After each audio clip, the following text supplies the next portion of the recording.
discuțiile de astăzi ați contrazis și ați spus că în spital nu există corupție. În 2019, ianuarie mai exact, cred că dumneavoastră erați managerul Spitalului Rădăuți, atunci când soțul meu s-a simțit rău și s-a dus să-și facă un cagher și a căzut fix în fața ușii spitalului și a murit. A făcut stop de respirator. Era o singură asistentă care era acolo să-i dea primul ajutor. Pe vremea aceea, spitalul, și puteți să mă contraziceți, nu avea angajat nici măcar un cardiolog care să ofere ajutor soțului meu.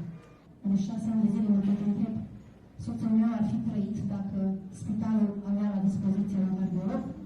Este treaba managerului să se preocupe de personalul angajat în spital? Lăsați-mă să termin.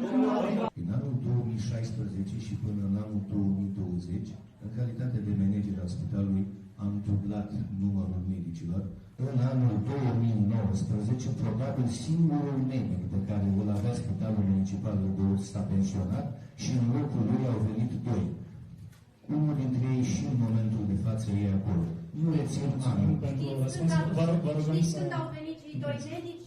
După o lună de zile, când a mai murit un polițist de 42 de ani de stop cardiorespirator, abia după aceea ți-a dus 2 medici. Personal a fost la toate centrele universitare și la toate punctele. Corupția ucide! Asta duc, bine, mulțumim.